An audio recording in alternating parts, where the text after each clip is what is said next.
All right, and just like that, and just like magic, technology, when it cooperates, here we are. We're live. Hello, everybody. Welcome to the show this week. As always, I'm your host, David Burrows, and I will repeat myself. I was talking to somebody on the phone earlier, and they said, "How are you doing today?" I said, "I'm doing fabulous." They're like, "Wow, you're pretty happy for somebody on a Monday." And I said, "Monday is like my favorite day because I know I get to do my show, and I know I get to talk to some great people who are doing some fantastic things. And this show this week is no different than any other. I can honestly say I feel so blessed to be able to do this every week. And this week, some very special guests. Harold Collins is going to be joining us. He's a local musician here in Sarnia. I'm going to be having a conversation with him, one that I've had with him for quite some time, actually. This conversation is finally coming to light, supporting the independent music scene here in Sarnia, and a special event coming up, and Harold's been working hard at getting that ready. We're going to very happily and excitedly share that with you. And then Fonz Chamberlain, yes, he is the Fonz, a friend of mine I've known for a couple of years now, and he is coming to us live from Cambridge in the United Kingdom with a very special event, a fundraiser to fight bladder cancer. And we're going to tell you how you can get involved with that. And he's going to share his story as well. And then coming up later on from the Bluewater Health Foundation, Kathy Alexander will talk to us about their annual Winter Wonderland and Winter Wonderland Kids Fest, a full weekend that's going to support the Bluewater Health Foundation here in Sarnia, Lambton. So looking forward to that. But first, there's always some other things to talk about that we want to make sure that we mention. Pot. Let's talk pot. Of course, now that's everybody kind of smiles when you say that. I don't know, what does that mean when we smile? Anyway, of course, it now being legal in Canada, and each province and actually each city being able to regulate how some of these things happen. What's legal about it? Where can you smoke it? Where can you not smoke it? More importantly, where do you have to buy it from? And how's it going to affect our youth? Okay, I'm not trying to start any debates here tonight, but I'm sure there's a lot of different opinions out there about how having cannabis legal can affect our youth in our community. So Lambton Public Health Unit is putting on a special event tomorrow, 2 times. There it is on your screen, for free to the public, parents, teachers, grandmas, grandpas, friends, neighbors. You can collect at the Lambton College Event Center to have this discussion. A professional panel, including Sarnia Police, will be there to have a discussion to share all the different sides of cannabis now being legal. So I would say something important you want to attend. That's why they have 2 sessions, in the afternoon and in the evening. Keep in mind, folks, everything that I talk about here, I will be posting in the comments, all these posters and links for you to get all the information. Facebook's a wonderful place too. You can find everything that I talk about here. Does have a Facebook presence. So talking pot with our youth, that's an important one. Age Friendly Sarnia is putting on their annual summit. What is age friendly? When you say age friendly, what do you think of? Yeah, I know, you think maybe older people, right? Well, it's got to do with that. It's got to do with a lot of things. In fact, there's 7 different topics, 7 different elements to the age friendly steering committee in Sarnia. From transportation to communication to housing and everything else in between. And the annual summit is happening this Wednesday, also at the Lambton College Event Center from 9:30 in the morning. It is free to attend. We will post some links for you to be able to get your tickets on Eventbrite and go to this. I'll also be live streaming the event from the Lambton College Event Center. So a good opportunity to find out some things that you probably may not be aware of happening in your community. And I think a lot of services that are available in our community in Sarnia, Lambton. One of the things I've discovered, but I'm a part of the Age Friendly committee. Some of these services, maybe you don't really care about them until something happens to you directly. Like maybe you need some transportation for an elderly one, or maybe somebody in your family gets Alzheimer's, and who do you go to? So it's still good to be informed and knowing what is available out there and what is being done to bring these services forward to the community. All right. Yes, this one is about cancer as well. Balls is coming to Theater 42 here in Sarnia, just down the street from me. It's nice and convenient. Theater 42 putting this on in regards to cancer. Starts on November the 23rd, and tickets available. Simply go to Theater 42 on Facebook as well. Also, the Imperial Theater and Theater Sarnia, 'tis the season. Miracles happen this time of year. I'm pretty sure they do anyway. I'm convinced. I still believe in Santa Claus. Do you still believe in Santa Claus? Well, if you're not sure if you believe in Santa Claus, then maybe you need to be going and seeing Miracle on 34th Street and get it right. There is a Santa Claus, and I will fight with anybody who tries to tell me differently over some Baileys, perhaps. But Miracle on 34th Street is happening at the Imperial Theater starting this week, November the 23rd as well.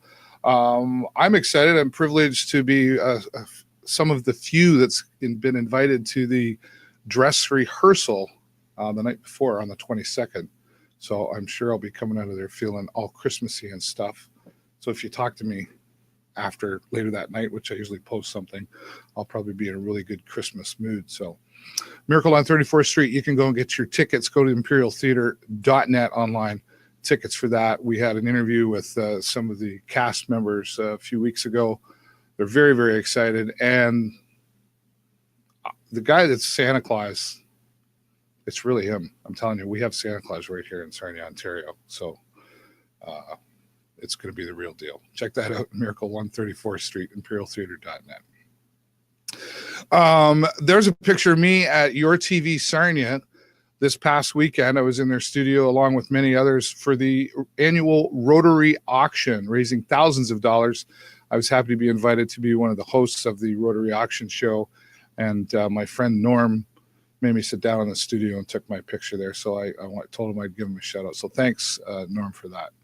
Really appreciate it. It was a great time. The Rotary Auction raises thousands of dollars so that they give back worldwide, but here in our community as well. So thank you, Rotary, for having me there.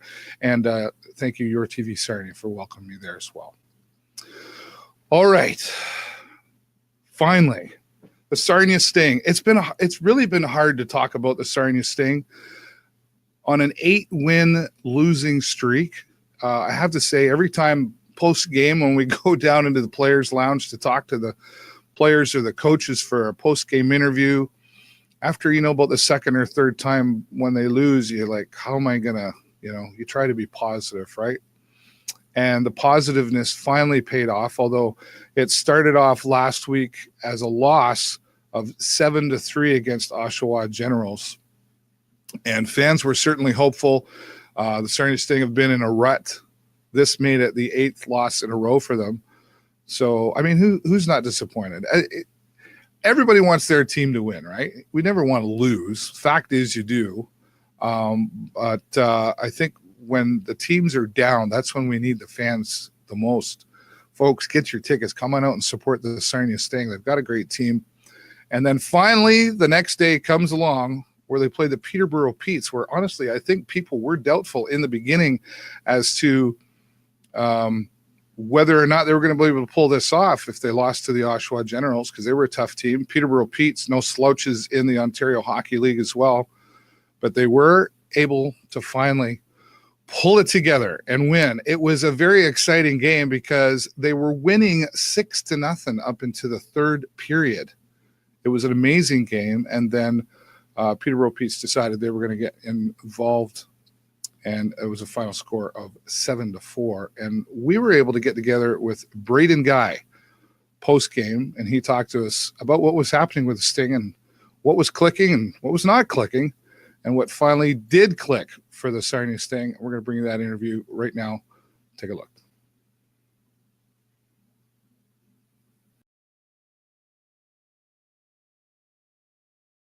By Husey, by everyone, to get out of that losing skids, it's hard to do sometimes, and that was a message in the room before the game. It's not going to be easy to get out of it, but once we can get out of it, we have the confidence that we can keep going. So it's a good game.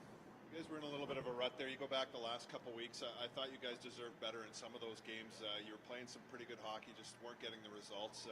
How nice does it feel here to come out of this game tonight with those 2 points and knowing that in a a way, you got the monkey off the back. Yeah, it feels good for sure, and I think that's a good way to describe it, getting the monkey off the back. Like you said, there's been a couple games in this last, I guess, seven or 8 games where I think we should have had a better outcome than we were given, but we stuck with it, and obviously we got the result that we wanted tonight. So what was it? What changed out there tonight to make it click? There was a lot of good clicks going on out there. There was, yeah. I think we played a full 60 minutes, except for I guess first couple minutes in that third period there, two goals, just a couple small breakdowns, but. Other than that, honestly, I thought that was our most well-rounded game. We played well in the D zone. When the game was tight, like when they were starting to come back, we had guys doing things to get us going the other direction, and I think it was just an all-around good game. How does it set the team up now with a lot of road games coming up on the schedule? Yeah, that's big for us. I think you never want to go into a road schedule like we have coming up, losing 8 in a row or whatever it was going to be. So.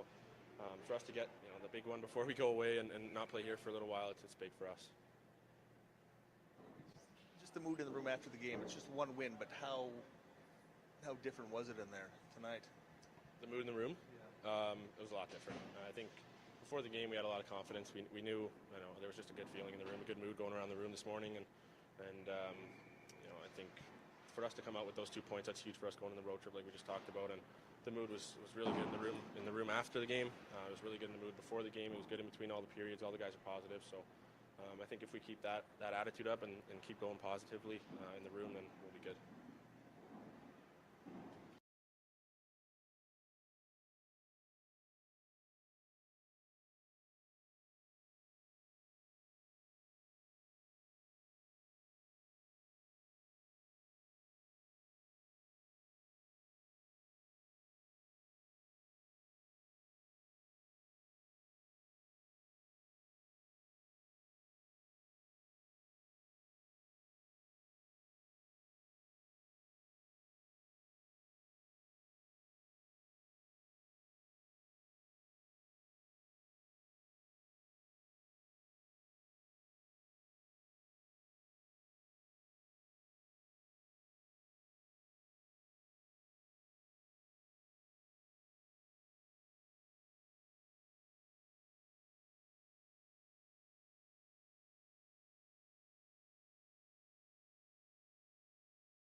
Harold, how you doing, buddy? Oh, was I muted the whole time for that? Can you hear me? Hello, Harold.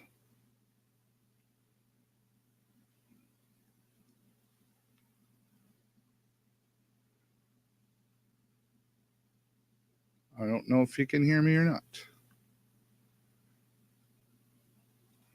So, Harold, I'm going to let you, I'm going to ask you to refresh again and take yourself out and come back in because I couldn't hear you there at all.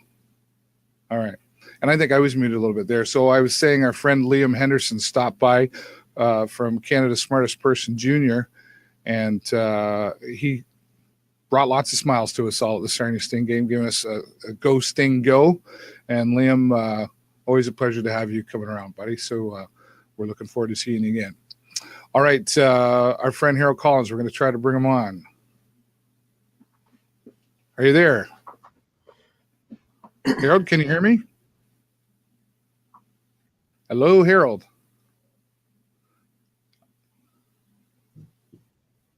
Hello, Harold. Oh. Let's see if we can fix the problem here.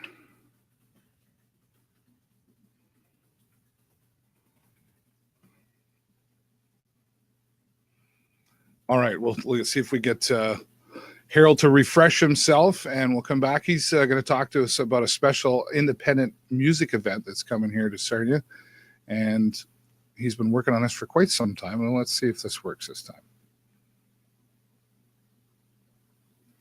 Hey, Harold, how's it going? Good, how are you? Not too bad. There we go. We're working. Some technical difficulties. Yeah, I have it at my end, too. I was not working for a bit there, but here we are. It's the world of live, and it's like making a mistake on the piano. You just keep going. Yep. Harold, you've been busy. Thanks so much for taking the time to stop by and share this story. I know this is an important one. I know it's important to you. Tell everybody a little bit of your background. So I play guitar in a band. We're a local Sarnia band called Circle the City. Relatively new. We just released a single about 2 or 3 weeks ago. So we're on iTunes and Apple Music and Spotify and wherever you get your music, I guess. How long have you been? You've had a few bands before this, though. How long have you been playing in Sarnia? Off and on for probably 10 or so years, I would say. So yeah, I mean, I've been in a few bands, mostly cover bands, and kind of for the last couple of years, I've wanted to go a different route. I mean, nothing against cover bands, but I just got tired of playing other people's music, I guess. Yeah, and I felt that I had something. I felt that I had something to say musically, so that's kind of where this kind of grew out of, I guess. Okay. So what brought you to this point? I know you and I talked like earlier this year. It was earlier this year, I guess. And even before, we've had conversations about you sort of felt there was some lacking as far as being able to play independent music. Correct. I guess that's exactly what brought this on. I mean, there's not a huge original scene in town. I don't believe there is anyway. There's not a ton of places to play for bands in general, let alone bands that are doing their own music. There's other cities in Ontario that kind of have this sort of model and it works. And so my goal is to with this event and hopefully others following is just kind of to showcase what is happening in the music scene in Sarnia, I guess, for original bands. A small portion of it, because there are a few, I think. So yeah, that's kind of what this is about. Okay. I guess. What do you think it is? I mean, maybe because we're around it, you and I and some others we know, like, you often hear about the musician that struggles, and even places for cover bands to play here in Sarnia is kind of decreasing. Bars close, because liquor laws change and it makes it tougher. Prices go up, they don't go down. There's a lot of different variables that bring it in. What do you think it is about that? Is people just want to go out and they want to party and they want to listen to songs they know, or? Yeah, definitely. I think that's that's kind of what Sarnia is about. I mean, like, I'm sure there's tons of fanatic music fans in town, but I think the average person probably just wants to do that. It's, I don't know. When I go to concerts and I hear a new band for the first time, it's always like, you don't really know how to take it, right? And then when you add in possibly paying some money to go see them, like, you always want to go and have a good time, and you don't want to be disappointed. I don't know if that's right for me to say, but I just think, like, I think a lot of people in Sarnia just enjoy being familiar. I think anywhere, honestly, like I'll back you up on that. I think it's there's a mentality that goes on. It says, okay, if I'm going to put out my $10 bill or my 20 or whatever that is, I don't mind paying for a good time. Right. But if I don't recognize the music, I might go, well, is it going to be my genre? Am I going to know about it, or will I like it? And once I'm in, I've paid $10. Is it like, I think there's a lot. We humans complicate things, so I think there's a lot that goes into the thought process of where do I want to spend my money on entertainment tonight. Especially, I think people have limited budgets for entertainment on a monthly basis. So, do I go to a hockey game? Do I go to this? Do I go to the other thing? Do you think the internet has made it better or harder for musicians? In my short time experiencing it, I think it's easier. Like, I mean, maybe 10, 15 years ago, you needed a record deal and whatever to have people hear your music. We have recorded 2 songs now, and simply just from word of mouth or Facebook or Instagram, whatever social media platform, people have heard it from, all over. I think the internet is an incredibly useful tool for a band. And just with the advancements in technology, it's, you don't have to have a ton of money to put out original music and get yourself heard. I don't think, anyway. Right. So when you say, okay, so there's a lot of tools, and I mean, there's Spotify, there's CD Baby, all that stuff. Those are tools, but what do you do as a band to market yourself?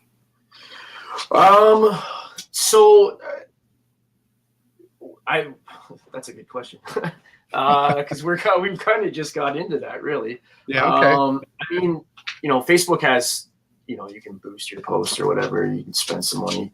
Instagram has things like that. So, like, even something as simple as making a post on Instagram and hashtagging it with common words, that's a great marketing tool. Like, it's the more we get into it as far as trying to market ourselves, the easier it really is, to be honest. Like, I mean,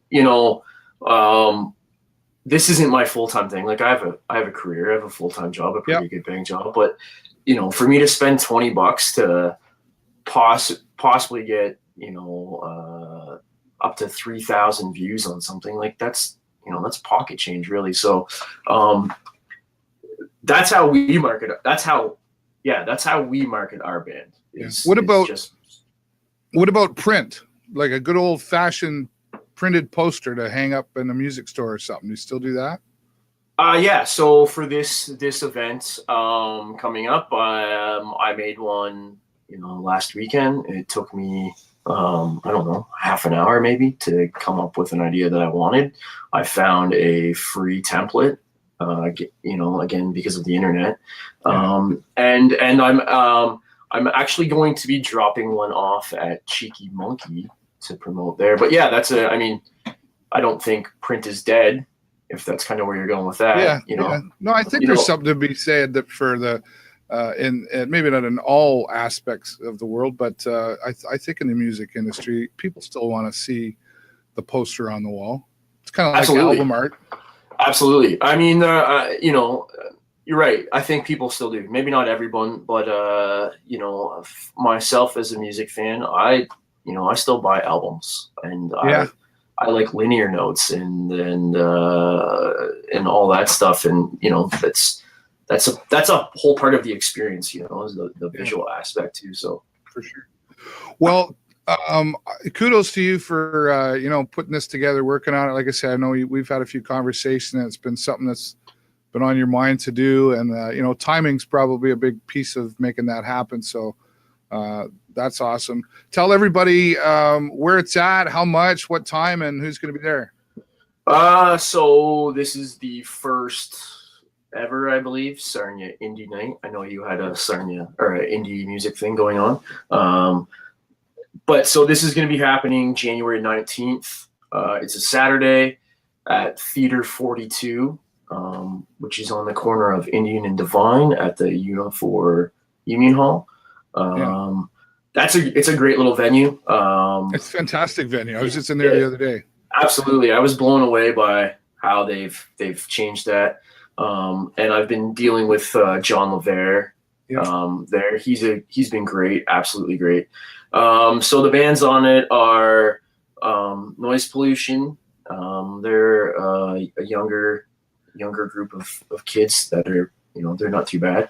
And then a Sarnia band called Poos, which they're absolutely incredible. They have a song out called You Got It, and everybody should check it out. My band is called Circle the City. We will be on at roughly 9:45, and then headlining is another local band called Quiet Mind, who have, I believe, a 5-song EP out on all streaming services as well, and everyone should go check it out.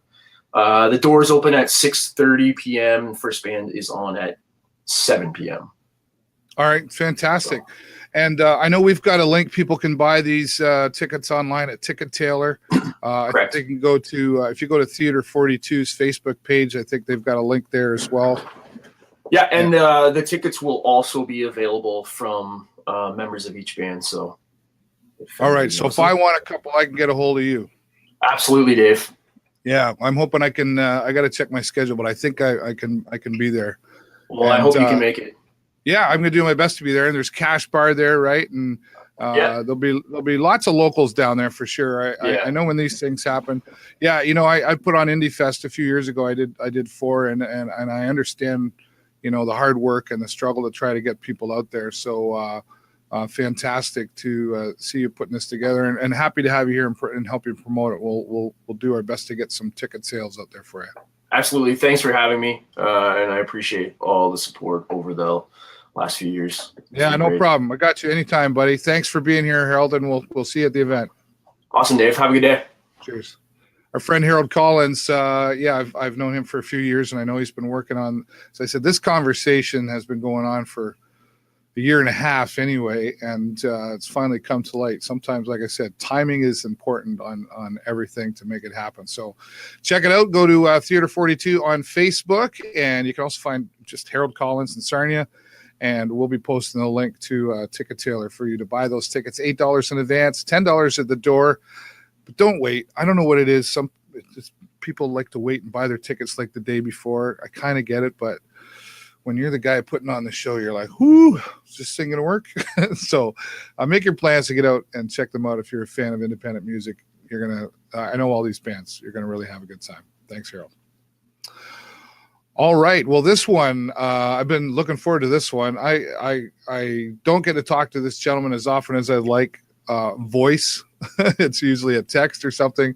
And to me, he is known as the Cambridge historian from the United Kingdom. And he is that still. He's a lot of things. But this time, he's putting on a fundraiser. And our friend Fonz Chamberlain is now going to come out of the lobby and join us. Hello, Fonz. Hi. Great to have you here, buddy. Thanks for hanging in there in the lobby.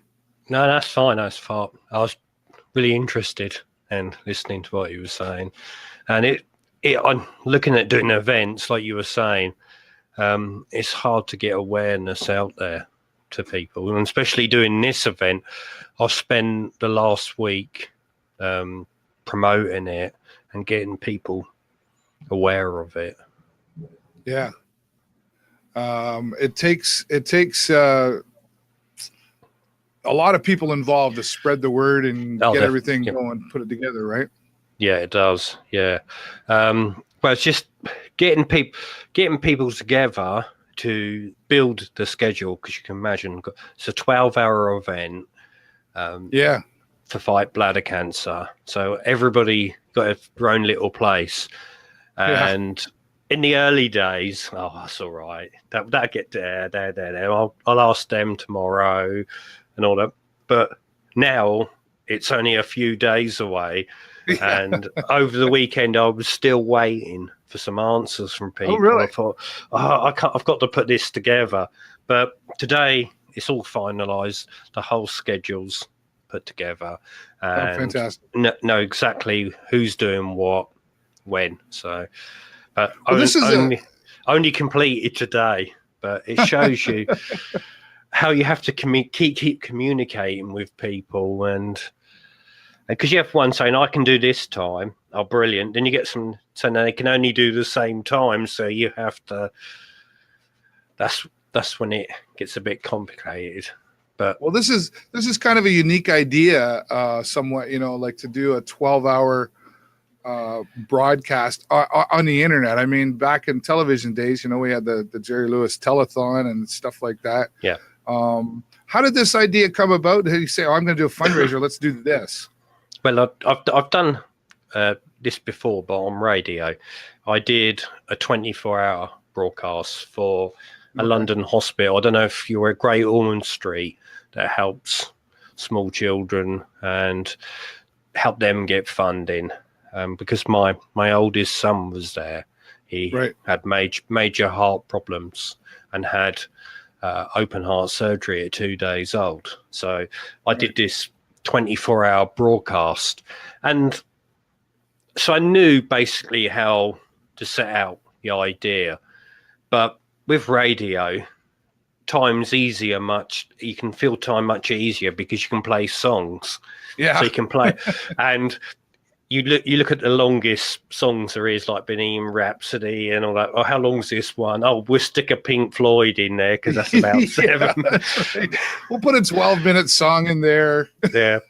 So you could span it out. So this is a bit different because something's got to be happening all the time, and still got music involved with it. And I've added the aspect of actually outside broadcasts, working with a local radio station. They're going to broadcast it over their station, and they're also going to be out and about in the community, playing live music and talking to members of the public as well.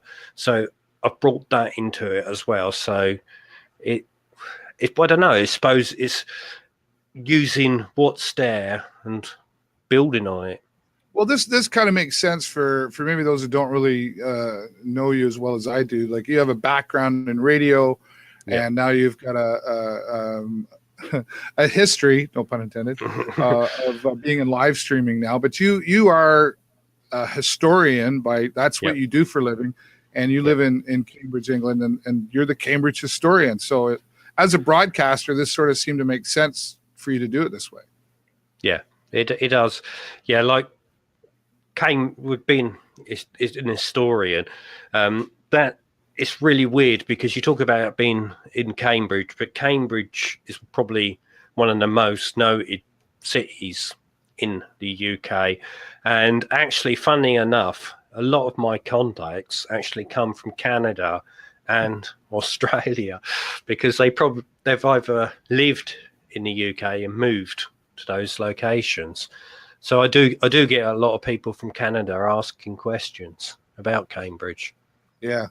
Well, I know I've watched your live stream show. I've listened to your radio show too, and you do a fantastic job of it. And to give people maybe who don't know, what's the size of Cambridge? What would be the population there? I don't know the exact figures off the top of my head, but it's not a big place. It's not. A lot of people, where I cover the history, because a lot of people come and want to see the universities and all the old buildings. Now, I cover everyday life, like how the streets were laid out, what shops were down, and what people lived in these houses, Okay. what events took place, what the transport was like, what kind of, even to like murders and crimes Oh, wow. and stuff. So go right deep into it, not just saying that this college was opened by Henry VIII in such and such and all that sort of thing. Okay. Because that's what a lot of people see Cambridge as. But I take the step out of that, and it seems a lot of people want to know that, and it sort of snowballed, really. Yeah. So let me ask you, so there's a lot of things we could fundraise for, from like pick something, right? Yeah. So what's the story behind this? Why fight bladder cancer? What's the reason behind having this? Right, but it's the same. I've raised money for a lot of charities over the years doing silly things. I did a 12-hour walk, and completely done my leg in. I couldn't walk for 2 weeks, and I thought, how could I outdo that? So I did it dressed as a bear the following year, and probably done myself completely in. Then I did a 24-hour broadcast, and but they've been for different charities, but they've always, the point, they've always had some kind of connection to me. Like the Great Ormond Street one was because of my son. Now with Fight Bladder Cancer, I used to live in a village, Shepworth, which is close to where I live now, and there was this guy called Dave King, about the same age as me, walked to the bus stop with his daughter every morning, pick her up. Great guy. Do you know what I mean? The kind of guy you want to have as a mate, straight, honest guy. And then one day he came down and saying that he had having these tests, and then it progressed, that he found out he had bladder cancer, and then he had his operation, and watching him go through it, looking at it, and he still was a strong guy, carrying on each and every day. And if it was me, it would completely destroyed me. But Yeah. you know what I mean? I looked at him and I thought, this guy is amazing. Then one day when I felt that he wanted to chat more about it, he was telling me more about bladder cancer, and that actually it's one of the, I think it's the 7th most common cancer in the UK, but not many people are aware of it. And also there's not much funding in the UK for it neither, and there hasn't been no progress in research for it for over 30 years. And I thought, whoa, this sort of like rung in my head sort of thing. And that was probably the first, like that light bulb moment in your head. And sort of, I thought it sort of stuck there, and then it sort of built and grew from that. And I got talking to Fight Bladder Cancer, and just out my own curiosity really about what they do. And they like chatted about how they support the people diagnosed with it. But something that also stood out to me was you got families and carers, and a lot of time they're forgot. But Fight Bladder Cancer actually not only supports people with bladder cancer, they also support the family and the carers and give that support to them. And that sort of, no, do you know what I mean? That sort of stuck with me, thinking, no, that's brilliant. And it just seemed to grow from that. And poor Andrew created it, Andrew Winterbottom, because he's suffer of bladder cancer. His is terminal. He hasn't got much time left, and what he's got left, he's making sure that this idea of Fight Bladder Cancer that he created carries on long after he's gone. And I've just thought that this is brilliant. This guy's giving his final days to do this. Yeah, this needs a bit more awareness. Like, give this guy a bit of support. Do you know what I mean? Because hats off to him, sort of thing. Yeah. So it's just kind of really all hit home for you, and it just made logical sense. Well, I think it's fantastic you're doing it, and I'm happy to be a part of it. I know myself. Our friend Stephen Healy's out there. He said hello as well. He's going to be on. Nice. So you've got a whole bunch of guests like myself and others that are going to come on as well. Can you talk about just we got to start wrapping up here, but just a few of the guests that you're going to have on? Yeah, hang on. I'll just look them. I want to make sure I get them right. Guy Sinner. He was in a UK TV program called Hello Hello, and you must know Doctor Who. He was also in an episode of Doctor Who. Who? I couldn't. No, it was in an episode with Tom Baker, the Fourth Doctor. We've got music from Jason Bruce, also his wife Alison Bruce, who's a crime author. Jamie Rickers, who's worked on children's TV in this country. Crystal Warren, who's a model. Danny Sloggett, who's done stuff on Channel 5. Paul Gray, who's a radio presenter. Tim Bradbury, he does a thing on YouTube, if people look it up, called Tiny Tim's Adventures. He can do this voice like a young kid. It's brilliant, and he makes prank calls to people. And one of them, which I still, even just thinking about, laugh about it, is he prank called a school and said that he was off sick, and like, I don't want to come in today. And like, this conversation's going on for about 6 or 7 minutes before they actually realise that he's an adult. I thought I had a fun job. But no, he's a great guy. He does a lot for charity and that. And there's lots of other guests, including Stephen. So very well known people and actors and authors, and you can have some music, and that's fantastic, Fonz. And I know, like, during the broadcast, people can they can click on a donate button, right? Yeah, if they go to the Cambridge Historian page where it's being broadcast from, and I think as well, the pages it's being cross-post on, if they type donate, they'll be able to go to be sent information and they can donate. I've got to say one big thing though before I go. Sure. If you're still watching in, got to say a big thanks to him and helping me, because he's going to be producing it for 12 hours for me. So top guy. He's been a great support with me. He's been great to me too. I concur with you that he's a great supporter in what we do around here in the live streaming world. So Fonz, thanks so much for joining me. I know it's a little bit later for you over there in the United Kingdom. And about 20 past 9. Yeah, okay. Oh, wow, that's still early. But looking forward to participating with you and the other guests on November the 23rd. I know we're going to be cross-posting it onto the Video Show Network here as well.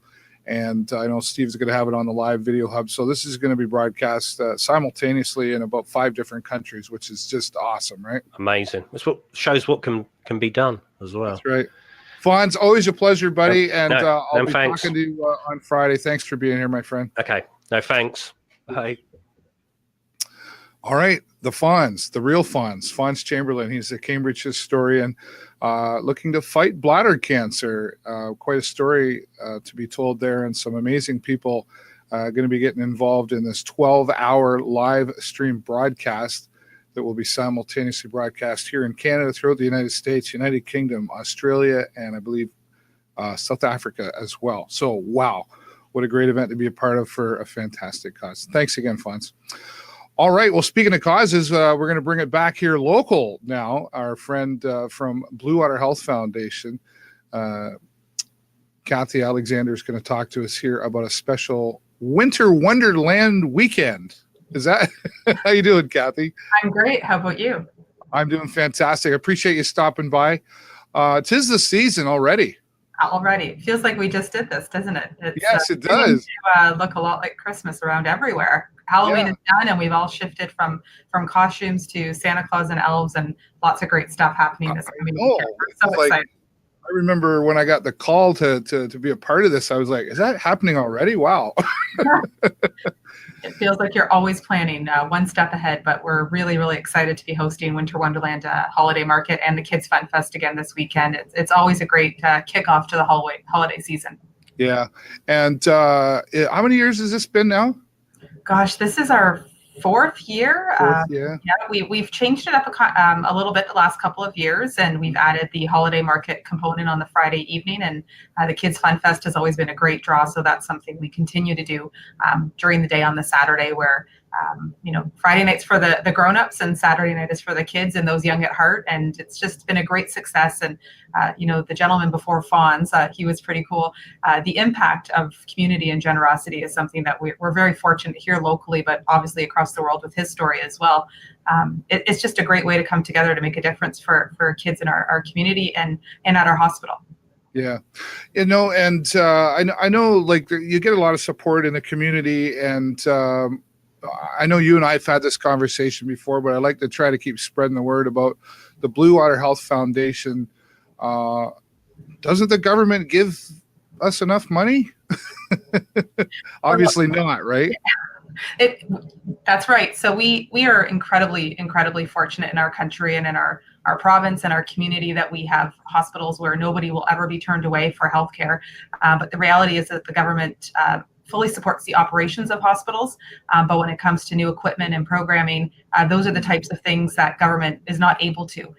We know that healthcare is probably the most expensive line in the budget when it comes to government investment, and if they were funding it at full capacity, I don't know what else they would be able to fund in our communities. So we really rely on the generous support of our community through special events, through donations, through Dream Home lotteries, all the different things that we put on, because healthcare is not 100% funded. And we want to make sure that patients in Sarnia Lambton have access to the best top-notch state-of-the-art equipment.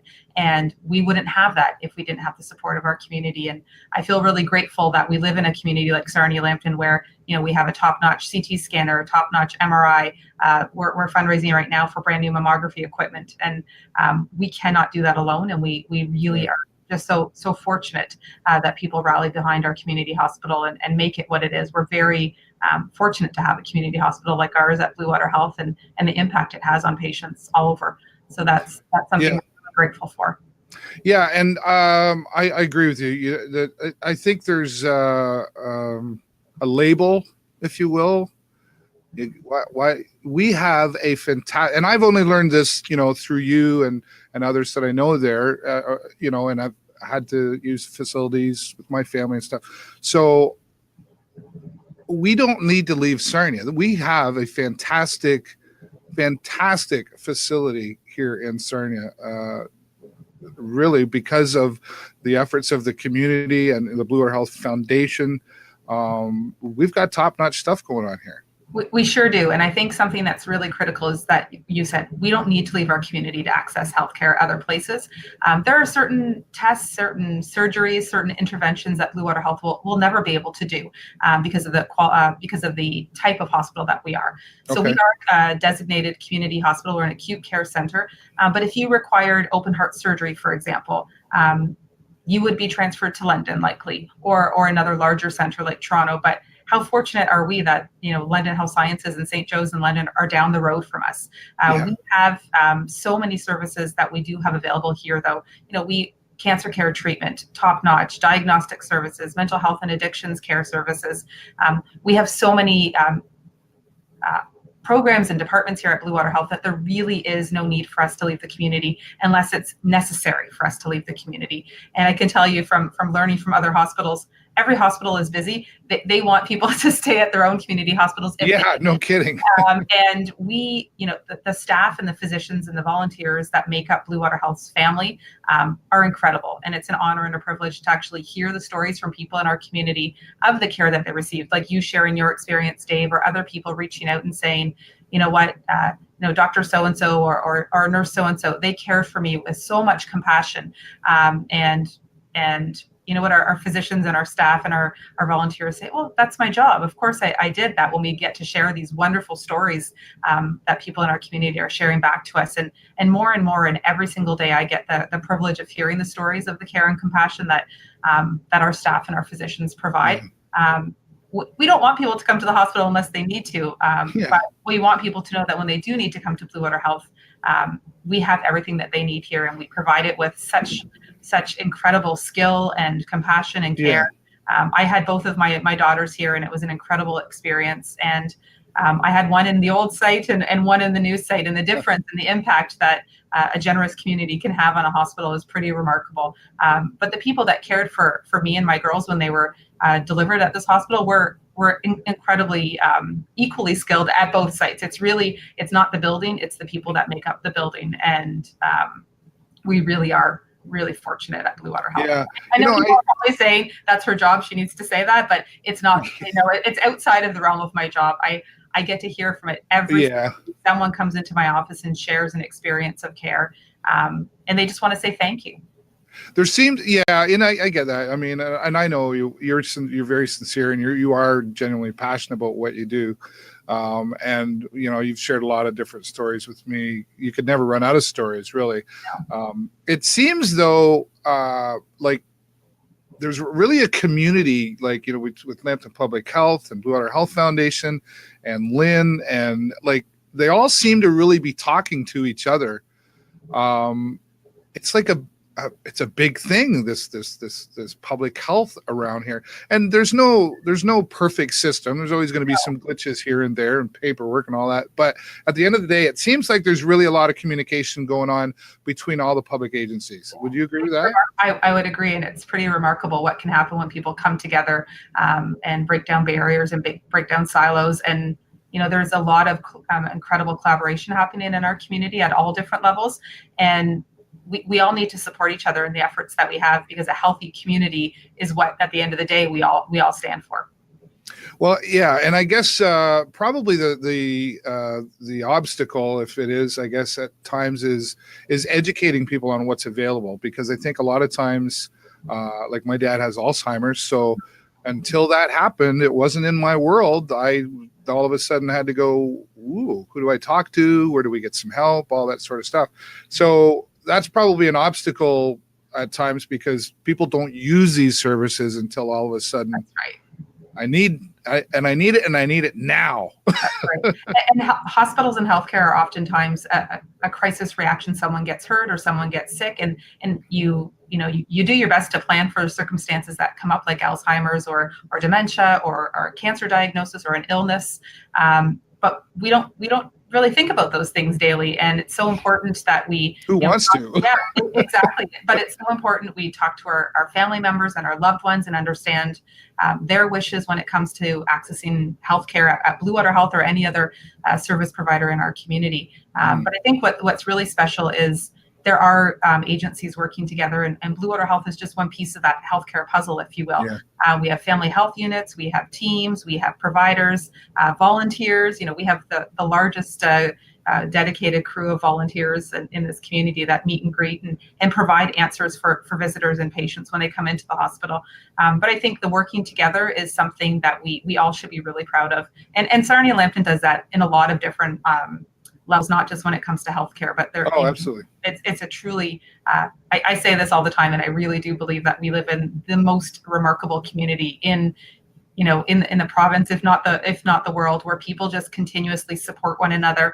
And I work in a charitable sector, and I know how many great causes exist in our community, and we all rely on the generosity of people that live in our community. But Sarnia Lambton always responds, which is something not other communities, I think, can say as loudly and as proudly as we should. And yourself and myself and many that we mutually know, we hear that said often. Yeah. At the end of the day, even if we don't like each other sometimes, we all seem to come together, right? Everybody likes you, Dave. It's depends who you ask. But really, I couldn't agree with you more on that one. I really feel strongly about that myself too, that this community does come together in all aspects. I want to talk more about the event for sure, but before we do, I'd like to just touch on one more thing. Can we talk mental health for just a moment? Absolutely. Talked about a lot, and it seems to be being talked about more and more, which is an awesome thing. 1 in 5. It's probably more than that. What are the services that are available? Because I think there's a bit of a misunderstanding there sometimes too, as to what is available for mental health services. With respect to Bluewater Health, I think, I guess that would be something I would say is that a community rallying behind services. We have so many incredible agencies in Sarnia Lambton that support mental health and addictions, and the hospital, again, is just one avenue for folks that need that support. But at Bluewater Health, we have an inpatient mental health and addictions unit for adults and child and adolescent. So we have those beds available to those people that need to be admitted for specialized care and treatment. We also have outpatient psychiatric services, and I think the community really knows we are in need of. We have the temporary beds open right now for the withdrawal management program, and they're currently housed here at Bluewater Health. And that team, the mental health and addictions team and the withdrawal management team, are doing some pretty incredible work. When it comes to fundraising, I think something, and I know Winter Wonderland is supporting our child and adolescent mental health department, but I've been with the foundation for 7 years, and oftentimes people come into the organization and say, I'd like to make a donation in honor of my son Dave Burrows, or I want to make a donation in memory of my grandmother who passed away, and they receive excellent care at palliative care or in oncology. And people often share their generosity when it comes from experiences of care. And I think that 7 years ago, 5 years ago, even just as recent as this year, people weren't self-identifying when they were making donations when it came to mental health, but we've seen a substantive shift here in our community and within my own department in the office here. We now hold events that support mental health and addictions. We have people coming in and sharing their stories, their experiences. Dan Edwards and his Do It for Sarnia Block Party initiative and his goal to raise $150,000 for mental health.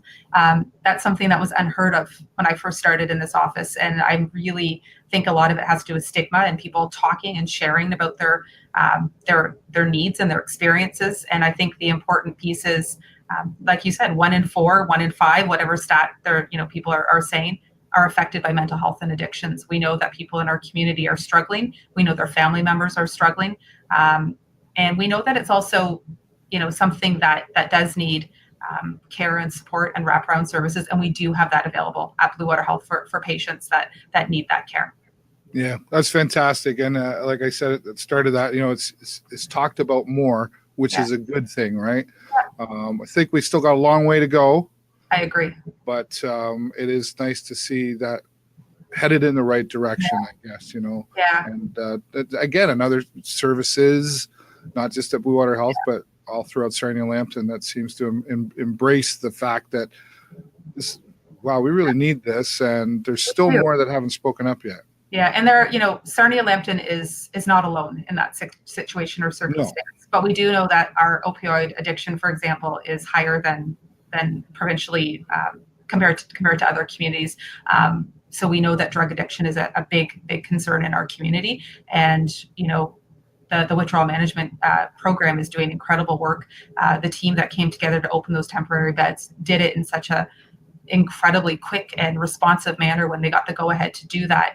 We had tremendous support from the Alex Foundation a few years back when they announced their $1 million investment into the program, because they believed that it was so critically needed. And that story stemmed from, Norm Alex sadly is no longer with us, but he shared with me when he made that generous investment that his heart would break. He had some visits to the Emerge department, and his heart would break by the number of young kids that he would see, not kids, but young adults rather, struggling from addictions in our emergency department. And when he started to ask questions and wanted to learn more, it led to that tremendous donation that will make difference for years to come with people struggling from addictions in Sarnia Lambton. But maybe it's not all doom and gloom. We know that more and more people are talking about it. More and more resources are being made available for mental health and addictions, not just at the hospital level, but at the community level, which I think is also really important. But if I could tell you a really quick story that does have a little bit of a connection to absolutely. Here's the best part about being last on the show is you can keep going. I talk as much as I want. That's an issue for me. I like to talk. It's okay. But Winter Wonderland is coming up, but and this story leads into it because the people that are involved in this initiative will be at the Winter Wonderland event both Friday and Saturday. But a few weeks back, I had the opportunity to meet with a young man in our community, and he reached out to me, and his name is Reed, and he is a Rotaract member, which is the youth offshoot of the Rotary Club.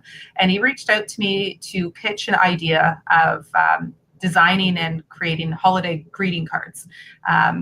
and we had a great conversation. It led to an opportunity for Reed and a few other of his colleagues coming into our hospital, and they did an artwork project with adolescents on our inpatient mental health unit. And I had the privilege actually of going up with Reed and the Rotary Auction members and our staff. We have an amazing rec therapist, Beth, who works up there with the kids every single day and the adults on that inpatient unit. The energy and the openness and the honesty of these. There was 5 adolescents that participated in the program. Artistically, that wasn't even the intention, but they were all incredibly talented. If I had to make a holiday card, mine would certainly not look anything like what theirs turned out to be. But what's so wonderful is they had this opportunity to be a part of this initiative. So we have the Rotaract Club has designed 6 holiday greeting cards that will be sold throughout the holiday season, with the benefit, the proceeds rather, coming back to the child and adolescent mental health inpatient program. But what was wonderful about it was they were just adolescents sitting around the table talking and being open with their struggles and their difficulties, and creating these beautiful masterpieces. But they were honored that they felt like they were chosen to be a part of this project. So it's really exciting. The cards got dropped off at my office this morning. They are stunning and beautiful. They will be at the Winter Wonderland all weekend selling those.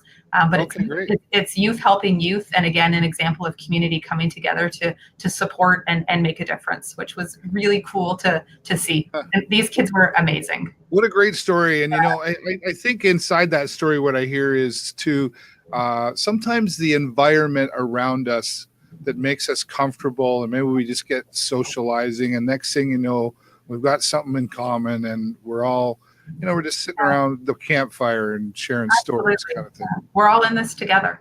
Yeah, fantastic. All right, well, tell everybody what's happening and what we can expect. I know we got vendors and we got music and all kinds of stuff going on. Yeah, so this weekend, Friday and Saturday, Winter Wonderland kicks off. So we like to call it the official kickoff to the holiday season. Out at DeGroot's, the DeGroot's Nursery is a beautiful venue. They've hosted so many charitable events, and we're just so grateful to John and his staff for accommodating us and being such wonderful hosts. And Main Street Credit Union has been our title sponsor of this event for many years. The holiday market kicks off on the Friday night from 5 till 10. It is an adults only evening, so it's some live music, Jamie Baldwin, delicious Christmas cocktails, refined full beer, local food from Sitara and the Lions Club. So don't eat dinner, come hungry, get ready to shop. We have 30 one-of-a-kind unique artisans that will be there selling their wonderful wares.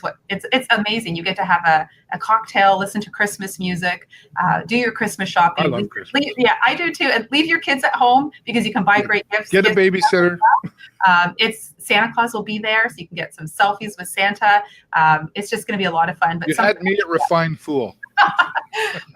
I'm there because of the cocktails, but it's also the cocktails are served by our mental health and addictions frontline workers. This team is incredible. They all went out and got smart served. They come out in their ugly Christmas sweaters. They volunteer their time. They're all members of the Bluewater Health family, and they give of themselves to give back to this event. So when you are getting a drink at the market, please say hello and thank you to those incredible dedicated staff, because they're doing it outside of their shift. They're a wonderful team. And they're a lot of fun. So they'll be there. But like I said, we have tons of vendors, tons of food, tons of drink. And it's just a great way to kick off the holiday season. And then, everyone kind of clears out around 10 o'clock, and then we flip the room. And the next day we're all ready for the Kids Fun Fest. Yeah. Which, also incredibly fun. And you can come back the next day with your kids or send them with a babysitter. But it's just a great way to, we have, this year, for the first time, we have the Ice Queen, Elsa, coming down, and she's going to celebrate with the kids, and everybody loves a Disney princess. So she'll be there singing and dancing with the kids. And we have Santa Claus, of course, will be there, horse-drawn wagon rides, crafts, again, more food, great raffles. The Painted Cat will be there. You will be there because the second annual Kids Talent Show is going to be there. I think we have double the amount of entries as we did last year. The talent of these kids is pretty remarkable. So we hope people will not only come out to celebrate at the Funds Fest, but will come out and cheer these kids on who are brave and courageous and just jumping on stage to sing or dance or do one of their special acts that they're going to do to try and win the coveted trophy. But there's so many great things in it. Each night, so it's $10 admission. Kids at the Kids Fun Fest, kids 3 and under are free, but the $10 admission includes your face painting, your activities, your crafts. The only thing that you would pay for on top of that would be if you wanted to purchase some food. Okay, and that includes the hayride and all the that. Hayride, Elsa, the talent show entries. Oh, wow. That's all there for $10. And again, the market on Friday night is also a $10 admission. And we just really want the community to know that it is a fun, great holiday event, but it's also benefiting the child and adolescent mental health program at Bluewater Health. So I'm looking forward to it. And he goes, me too. It's fun. And then I always go home that weekend and put up my Christmas tree on the Sunday, because it really feels like the holiday season to me once we wrap up the Winter Wonderland. We have an amazing committee that's been planning this for months and months, with representatives from Main Street, our title sponsor, but from different departments across the hospital, community members, DeGroots. It really is a wonderful effort of people come together to make this all happen. So it's going to be a blast. We're really excited. All right, so I'll already be in the mood by the time. You will be in the holiday spirit. I will be ready for it. So thank you, Kathy, so much for joining me. I know you have a busy schedule. I appreciate you. No worries. And you're smart. You went last. I know that is going to now be my requested time slot from here on in. If you get it, take it. All right. Kathy, thank you so much. Enjoy the rest of your day. Thanks. See you on the weekend. Yes. Bye-bye. All right. There you go. Our friend Kathy Alexander from Bluewater Health Foundation, who works very hard. Her and her team, a great team she has as well, to put on these fundraisers to keep things going at Bluewater Health. So it's beginning to look a lot like Christmas. I've been wanting to say that the whole show. So get out there and kick things off on the Friday. Adults only. What a great idea. Got to think of mom and dad and the adults. And then on the Saturday, the Kids Fun Fest, we're going to have a talent showcase there going on, as well as the hay rides. Gotta have hay rides at Christmas. And the jolly old man himself, ho, ho, ho, Santa Claus, is going to be there. So get out there. As Kathy said, it's only a $10 donation to get in there. Thanks to my other guests as well, Harold Collins, who joined me to talk about the Sarnia Indie Night that's coming up in January. And you're going to want to get your tickets in advance for that. They're only $8 in advance, $10 at the door. We'll be sharing all this information and all these links about these great events. Thanks, Harold, for joining us. And also my friend from the United Kingdom, from Cambridge in England, my friend Fonz Chamberlain, looking to fight bladder cancer. And he's a great storyteller, and he's going to have lots of people on his show telling stories. It's a 12-hour live broadcast in support of bladder cancer, and you'll be able to make those donations online during the 12-hour broadcast as well. And then, of course, my friend who needs to have the last spot, Kathy Alexander, for Bluewater Health Foundation, and talking about Winter Wonderland this Friday and Saturday. Just a couple of more things I want to talk about before we go. I'll give my, if I got to give myself a promo. If I can't give myself a promo, who can you talk to, right? Father versus Son. I'm on Twitch. Yes, Twitch is not just gaming. I have a talk show there every Sunday night at 8 o'clock. But tonight it is gaming. It's Father versus Son.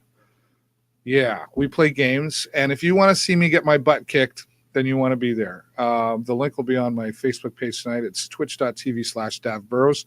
My son Jason and I have Father versus Son. We play some nice games too. We play golf, and then we play some other multiplayer games, and you can come along and join the fun. And then tomorrow night, Tuesday night, my next stream is family night, game night. Come on by, and you can play marbles. We have a marble race game that you can participate in online, and we have Jackbox Party, which is kind of like a trivia night thing. And all you got to do is come out and watch and participate in the chat, and you'll be able to have some fun with us there, right? So, yeah, wow, what a show.